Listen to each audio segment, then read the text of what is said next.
Republican presidential candidates are pouncing on President Obama's new deficit reduction plan, which seeks to cut the national debt by some $3 trillion over the next decade, in part by raising taxes on the wealthiest Americans.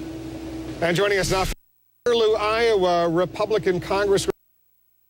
She's a Republican from Minnesota. She's also running for the Republican presidential nomination. Congresswoman, thanks very much for joining us. I want to get your immediate reaction to the president's initiative today to try to reduce the federal debt, which is enormous, as all of us know. Here's what our latest CNN ORC poll showed. We asked, should such a bill increase taxes on businesses and higher income Americans, which is what the president wants? 63% said yes, 36% said no. You say no. Why do you disagree with the president that big business and rich Americans shouldn't pay a little bit more?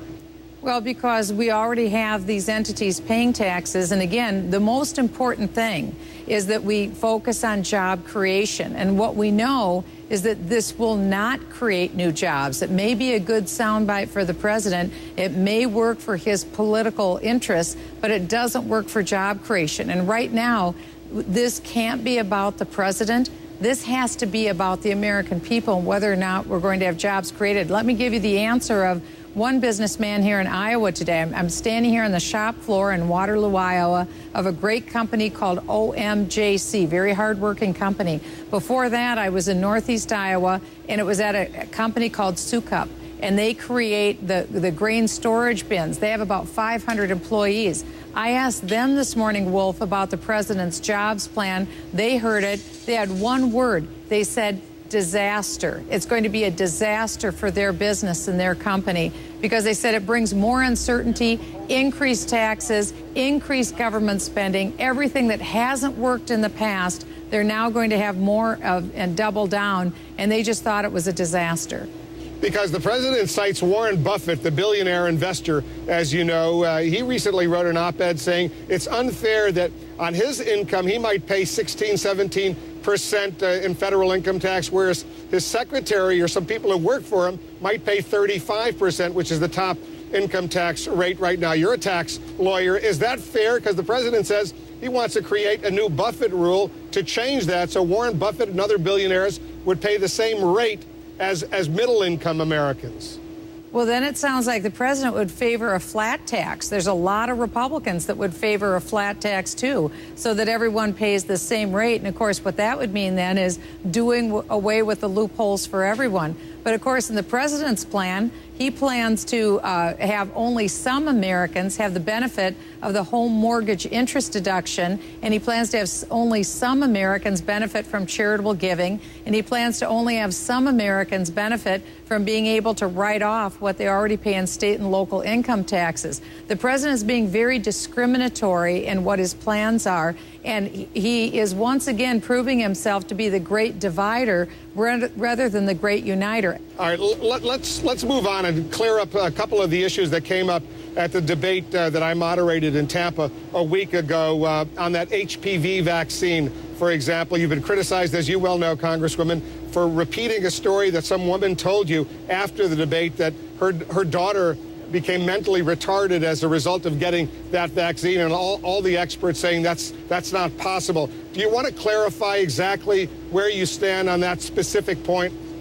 At the end of the debate, I went forward to where all of the people were in the audience, and I was shaking hands with various people, and the woman in question was sobbing and said, thank you for bringing this issue up about the potential side effects. And, of course, one thing that we know, when the drug manufacturers now on television, when they advertise a drug, they have to give all of the negative side effects that there potentially can be, and then people are requested to go look to their doctor. That's it. I wasn't speaking as a doctor. I wasn't speaking as a scientist. I was merely passing on in an interview after the debate what I had been told, because, again, the main point of my remarks was the crony capitalism and also the fact that there was an abuse of executive power. I fight that all the time in Washington, D.C. with President Obama. We don't want to see that with Republicans either.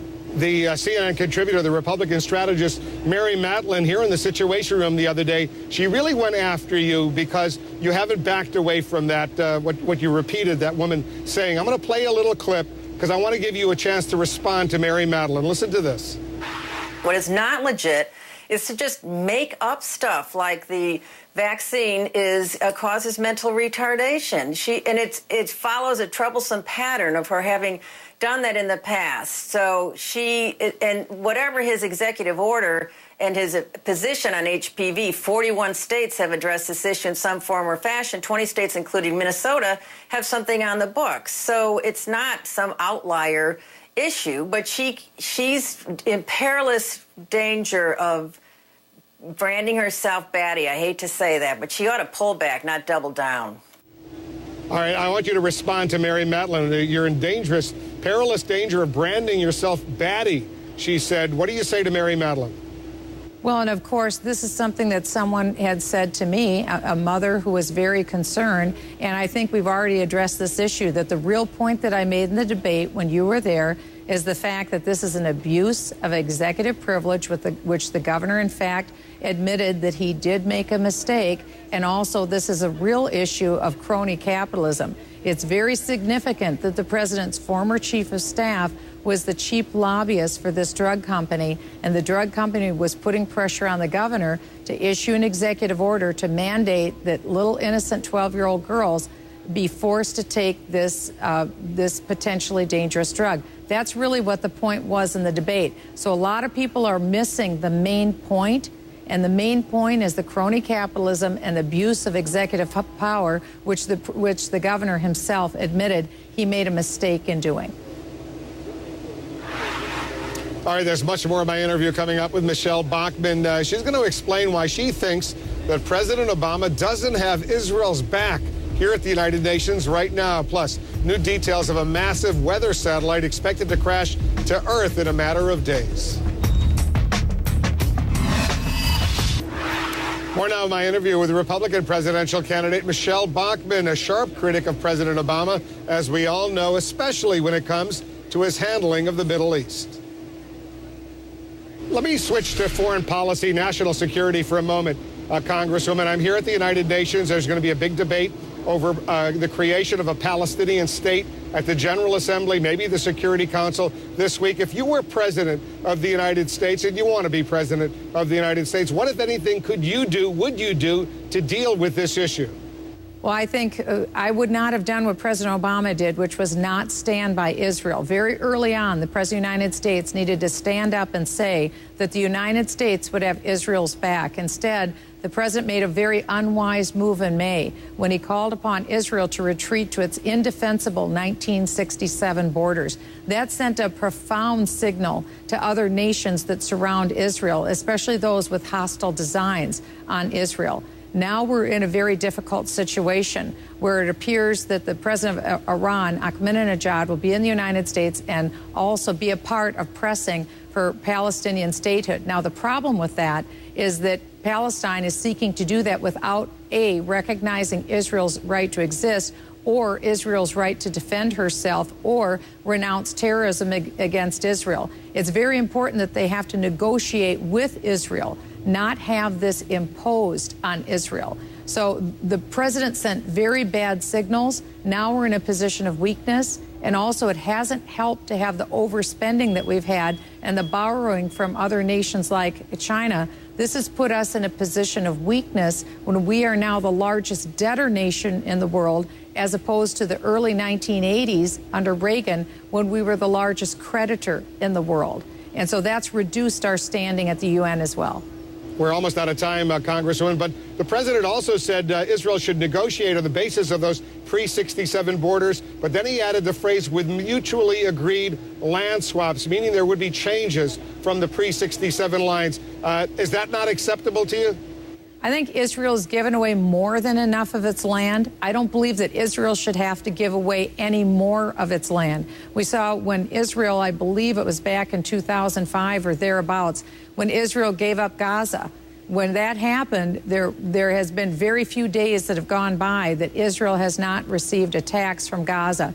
Qassam rockets have continually gone in areas like Sderot and down in the lower Negev area. This has had profound consequences on Israel. And whenever Israel gives up land for peace, they give up the land, but they don't give get peace in return. And Israel is in a highly volatile situation right now. And my opinion is that the president has not done Israel any favors by making the unwise speech that he made earlier this year when he called on Israel to retreat to its indefensible 1967 borders. The best thing that the president could do would be to stand up with Israel and make it absolutely unmistakably clear that the United States will stand with Israel and be Israel's ally. Well, we're out of time, but very quickly, so you don't think Israel should withdraw from any of the West Bank? I do not think that Israel should be withdrawing from the West Bank. I also called on the President of the United States to disallow Ahmadinejad, the president of Iran, to step even 1 foot in the United States. It was only perhaps 3 weeks ago that the president of Iran once again said that Israel should be eradicated off the face of the earth. As you recall, it was about in 2005 when he said before that he would use a nuclear weapon to wipe Israel off the face of the earth. He is a genocidal madman, and in my opinion, he should not be allowed in the United States to address the UN General Assembly. Congresswoman Bachmann, we'll continue this conversation down the road. Thanks very much for joining us. Good luck out there on the campaign trail. Thanks, Wolf. I appreciate it. And it's not just Republicans, by the way, who are criticizing President Obama when it comes to Israel. One prominent Democrat now saying, and I'm quoting him now, says that the president threw Israel under the bus. Stand by. Mary Snow's got a report. Plus major changes to the Postal Service here in the United States. They could leave you without mail on Saturdays and more. Jack Cafferty in your email. That's coming up as well.